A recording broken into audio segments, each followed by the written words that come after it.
Құдай тәбәрәка уа тағаланың барлығының үлкен дәлелі, неше мың жылдан бері әркім әртүрлі қылып сөйлесе де, бәрі де бір үлкен Құдай бар деп келгендігі. Уа һәм неше мың түрлі діннің бәрі де ғаділет, махаббат Құдайға лайықты дегендігі. Біз жаратушы емес, жаратқан көлеңкесіне қарай білетұғын пендеміз. Сол махаббат пен ғаділетке қарай тартпақпыз. Сол Алланың хикметін біреуден біреу анығырақ сезбекпен артылады. Инандым, сендім демек инандырамын, сендіремін деген емес. Абайдың 45-ші қара сөзі.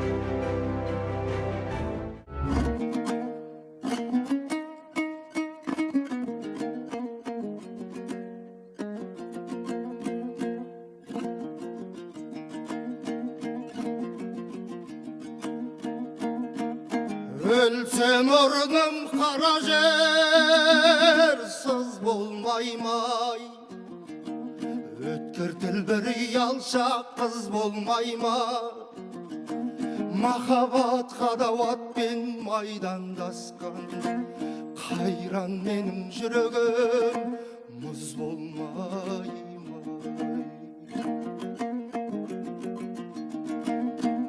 Амалсыз тағдыр бір күлау кез болмайма. Біреуге жай біреуге тез болмаймай.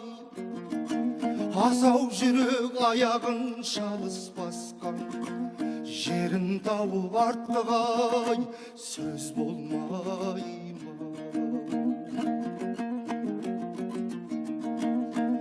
Сонда жауап бер алман мен бейшара. Сіздерге еркін тиер байқап қара. Екі күймек бір жанғай әділет бе. Қаны қара бір жанмын, жаны жарай.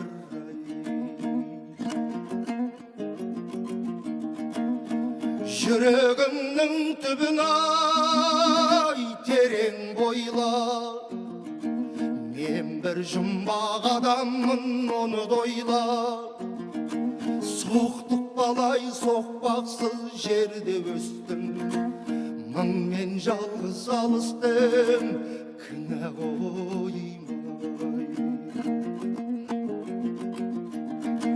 Жасымда албырт өстім, ойдан жырақ. Айлаға ашуға да жақтым шырақ. Ерт ояндым, ойландым, жете алмадым. Етек басты көп көрдім, елден бәрі.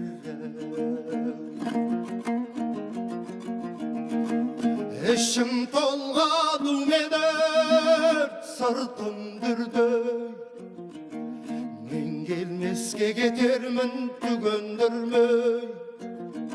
Өлім шіркін өсөкшел жұртқа жаяр. Сарымды тоқтатайын, айта бермей. Өлім шіркін өсөкшай жұртқа жаяр. Сарымды тоқтатайын, айта бермей.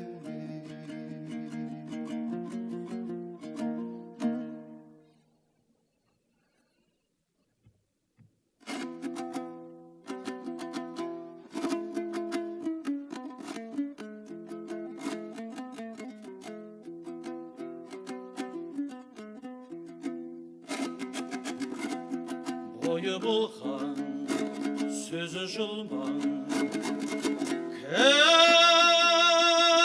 Кімді көрсем мен сонан, етті бастым, қатты састым, тұраға аштым жалмажын.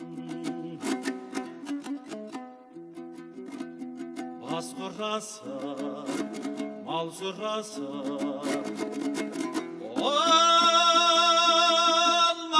соң кетісер, адам аулап, сыпыра саулап, байды жаулап жетісер. әз тұтуға, сыйласуға қалмады жан бір татыр, сыпыра батыр бәле шақыр, болды мақыр тап-тақыр. Өз ойында, тұл бойында бәді жоқ кендесіп, түзді мұрзаң үйді сұрдаң, сөзі қылжаң еркесіп. Су жығарма, сөзді ғарма, сапра жылман жел бұбас, айтты көнді алды бердім, енді көндім өзім аз. Айтты көнді алды бердім, енді көндім өзім аз.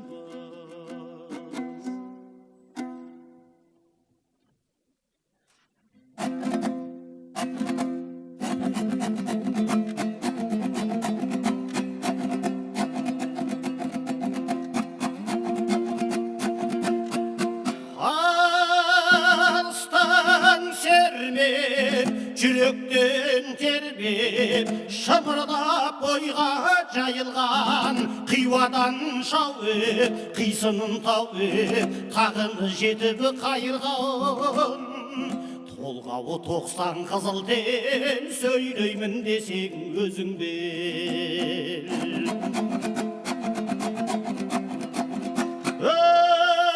Өткірдің жүзі, кестенің бізі, өрнегін сендей сала алмас. Білгенге маржан, білмеске арзан, надандар бәхрі ала алмас.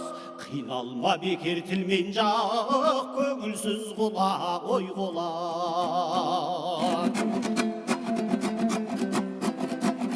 Басында ми жоқ, өзінде ой жоқ, күлкішіл кердеңі надан дең. Көп айтса көнді, жұрт айтса болды, әдеті надан адам дең. Бойда қайрат, бойда көз, болмаған соң айтпа сөз. Жар тасқа бардым, күндайға салдым, онан да шықты жаңғыры. Естісем үнін, білсем деп жөнін, көп іздедім қаңғырып. Баяғы жартас сол жартас, қанқ етер төкті байқамас. Бергісі мұңға, жөнгісі сымға, әлі жетер заман жоқ. Қадірді басым, қайратты жасым, айғаймен өтпай амал жоқ. Болмасқа болып қара тер, қорлықпен өткен қу өмір. Қайнайды қаның, ашиды жаның, мінездеріні көргенде, жігерден сілкін, қайраттан беркін, деп насихаты бергенде. Жатсыз арсыз салтынан, қалғып та кетер артынан.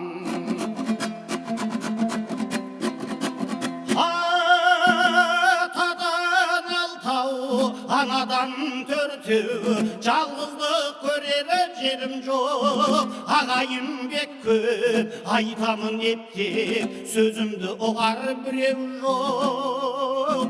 Моласындай бақсын ең, жалғызда қалдым тапшын ем. Моласындай бақсын ең, жалғызда қалдым тапшын ем.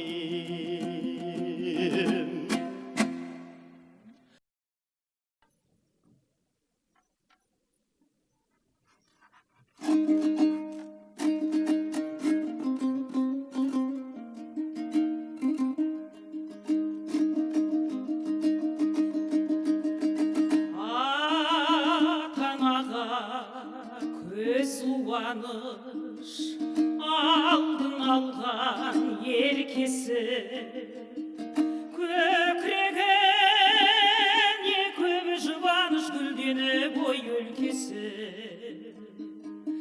жасында күтті дәметті ос көтті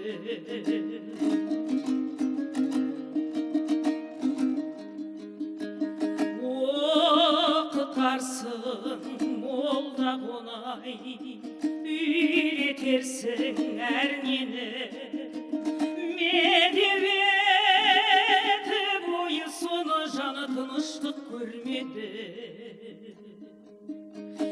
еркелік кетті ер жетті не бітті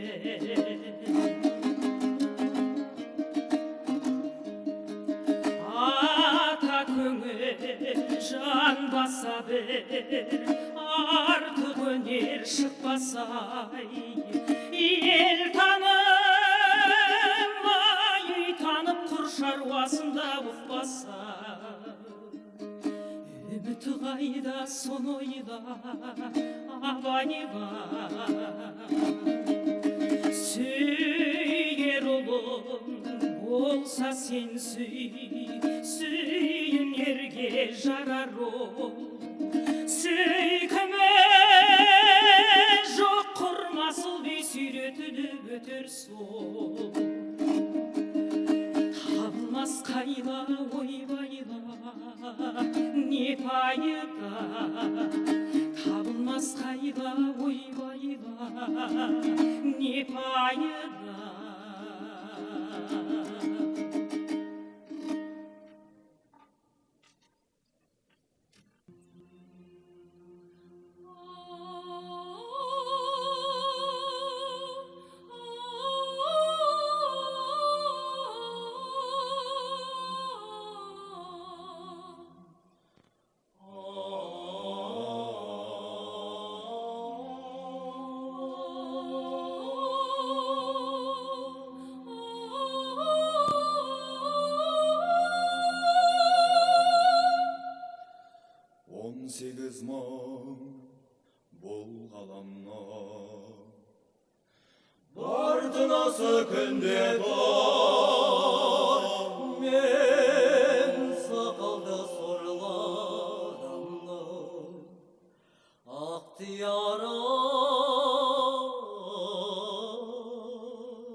Желсіз түнде жарығай,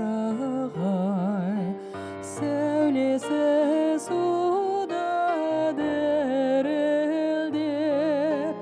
ауылдың жаны терең сай, тасыған өзен гүрілдеп, ауылдың жаны терең сай, тасыған өзен гүрілдеп.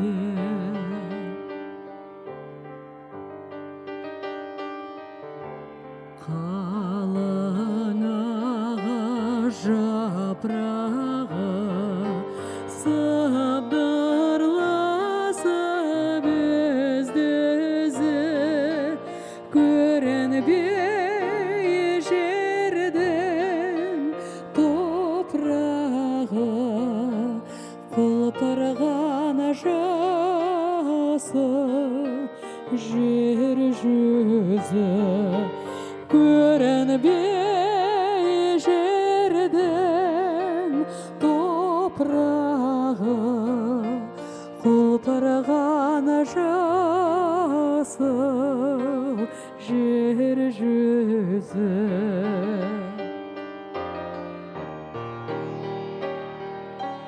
Тау жаңғырып ән қосып, үрген итпен айтаққа келмеп пе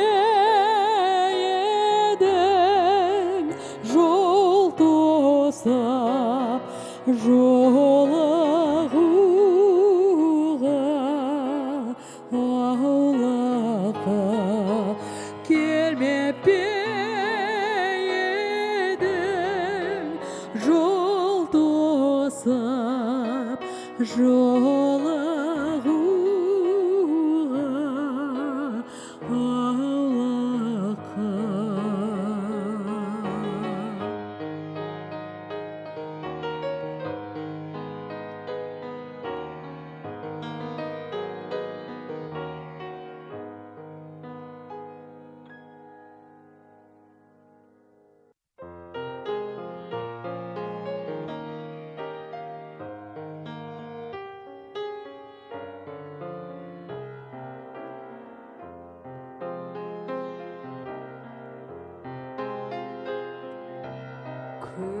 Көзімнің қарасы, көңілімнің санасы, бітпейді іштегі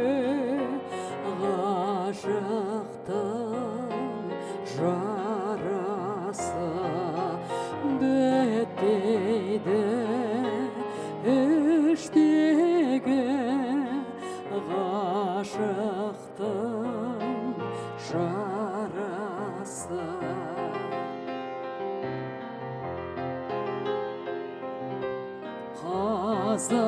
Қазақтың данасы, жас үлкен ағасы, бар демес сендей бір адамның баласы, бар демес сендей бір адамның баласы.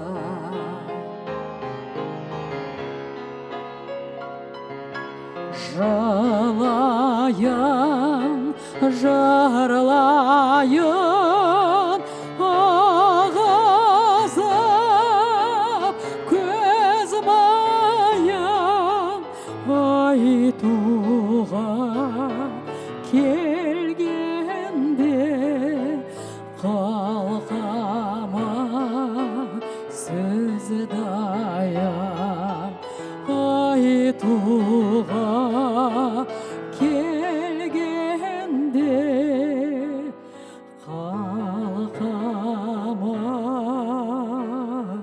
сөзі дайын.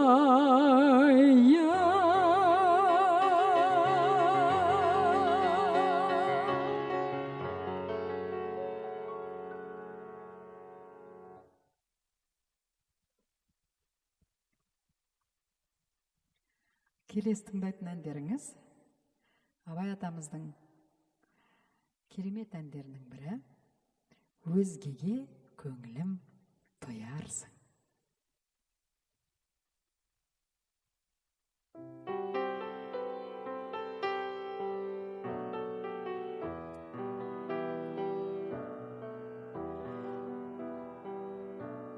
Өзгеге көңілім тоярсың, өлеңді қайтып қоярсың, оны айтқанда толғанып, іштегі дертті жоярсың, оны айтқанда толғанып, іштегі дертті жоярсың.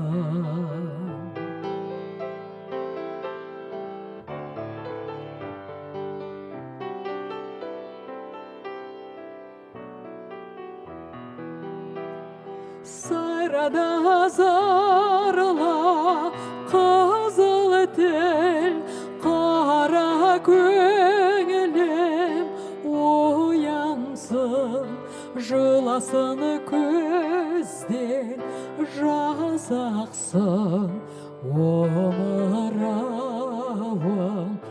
боялсын, жыласын көзден жас ақсын, омырауың боялсын.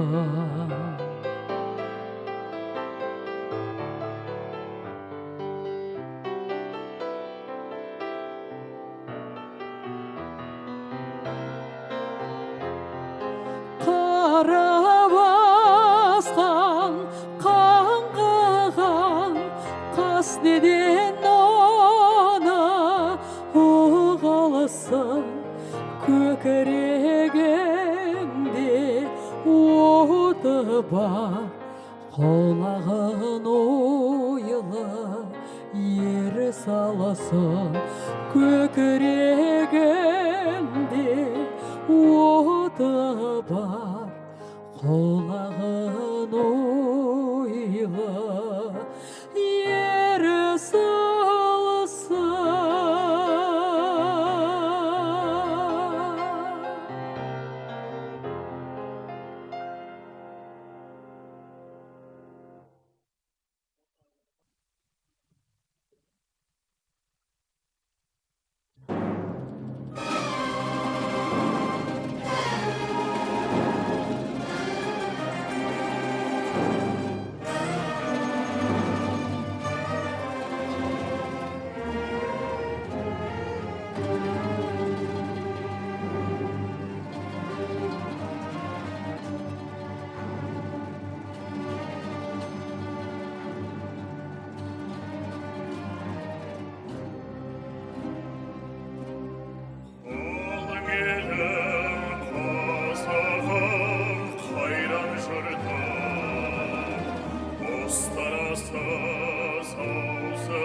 Жақсы менен жаманды айырмадан, бірі қан, бірі май боп, енді көрдан.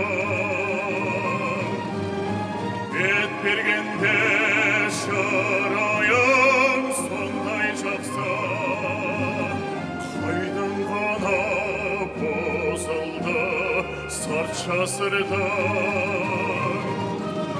Оқпайсың өз сөзіңнен басқа сөзді, аузымен орақ ұрған өңкей қырдан, өңкей қырдан.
Ағайын жоқ нәрседен жетер бұрда, Ағамға алған жоқ па Құдай қылған. Бірлік жоқ, береке жоқ, шын пейіл жоқ. Сапырылды байлаған, тапқан жылға,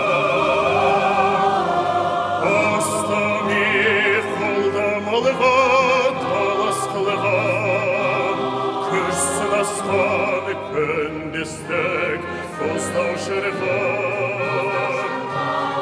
Оңалмай бойда жүрсе осы қырдан, әр жерде жазылмай ма жаным тұрған, жаным тұрған.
Құрметті өнерсүйер қауым, бүгінгі Абай Құнанбайұлының 175 жылдығына арналған қорытынды концертіміз өз мәресіне жетті. Еліміз аман, жұртымыз тыныш болсын. Еліміздің мәртебесі өсіп, көк байрағымыз желбірей берсін. Хош, сау болыңыздар. Құттықтау сөз кезегі. Қазақстан Республикасы Мәдениет және спорт министрінің кеңесшісі Жырымбаев Ерлан Сыдықұлына беріледі. Қайырлы кеш, экранның ар жағындағы көрермендер және Шығыс Қазақстан облысының өнер ұжымы. Тарихымызда арлы берілгі ұлылардың сөзіне жүгінсек, үндінің ұлы дегдары айтқандай, осы әр ұлт егер ұлыларды тудырмаса, ертеңгі күні қараң деген екен. Құдайға шүкір, біздің тарихымыз дәлел, біздің осы қазақ топырағында бірнеше көптеген ұлы тұлғалар дүниеге келгені рас. Енді Қасым Жомарт Кемелұлы Тоқаев президентіміз өзінің Абай және 21 ғасырдағы Қазақстан мақаласында ұлттық құндылықтарды және мәдени құндылықтарды осы Абай арқылы дәріптеу керек екенін тапсырған болатын. Осы кезде халықаралық деңгейде де және елімізде де бірнеше шаралар атқарылғаны рас. Әсіресе атап өтетін болсақ, Абай күні ресми түрде мереке ретінде аталды және Абай телеарнасы ашылды. 10 шақты кітап шет тіліне аударылды. Бірнеше ескерткіш және мәдени орталықтар шетелдерде ашылды. Бүгінгі Абай шығармаларына арналған концертті осы Шығыс Қазақстан облысының өнер ұжымы әсіресе жанды дауыста дәріптеп айтқандарыңыз үшін рахметімізді айтамыз. Және де Қазақстан Республикасының Мәдениет және спорт министрі Ақтоты Райымқұлованың өздеріңізге ыстық ықылас құттықтауын жеткізуге рұқсат етіңіздер. Құрметті Шығыс Қазақстан облысының мәдениет басқармасының ұжымы, асыл ойдың тірегі, ұлттық руханияттың алтын қазығына айналған ақын Абай мұрасы өткен ғасыр өмірінің өрлеу алып, өміршеңдігінің арқасында біздің қоғаммен қауышты. Заманы бөлек заңғар тұлғаның артында қалған өлмес мұрасы қазақ халқының мәңгі ел екендігінің бір дәлелі. Ұлы Абайдың туғанына 175 жыл толуына орай республикамыздың барлық өңірінде түрлі әдеби және мәдени іс-шаралар өтіп жатыр. Шығыс өңірінде де туып өсіп түлеген Абай сынды тарихи тұлғаның туған жері де, туған елі де тұғырының асқақ екенін әлемге айқындады. Сіздер ат салысып атқарған абыройлы іс-шаралар ел жадында сақталды. Осы орайда жұмыла кіріскен жандардың барлық өнерпаз қауымының береке мен бірлігіне тәнтімін. Болашақта еңбектеріңіз жемісті, өмірлеріңіз келісті болсын. Адамзаттың Абайы ұлылар салған жолдың мұрасын, жас ұрпақтың жүрек төріндегі арманды жалғаушы, елдің тыныштығын сақтап, ұлт мұрасын әлемге паш етуші ретінде аласармас асқар таудың тарихи тұғырынан таймайды. Абай жылы Қазақстан халқының бірлігі мен татулығын нығайтуға, мәдениеттен жоғары өркенді елге айналуға, ұлттық руханиятының шыңдалуына шынымен зор үлес қосты. Бұл толағай табысқа сіздер ерен еңбек сіңірдіңіздер. Болашақта атқарылатын міндеттер мен жоспарлы жұмыстарыңыз шығармашылық табыс тілеймін. Абай жылын абыройлы атқару бәрімізге ортақ жетістік, зор мақтаныш деп білемін. Сіздердің отбасыларыңызға мереке, ұжымдарыңызға береке тілеймін. Құрметпен Қазақстан Республикасының мәдениет және спорт министрі Ақтоты Райымқұлова.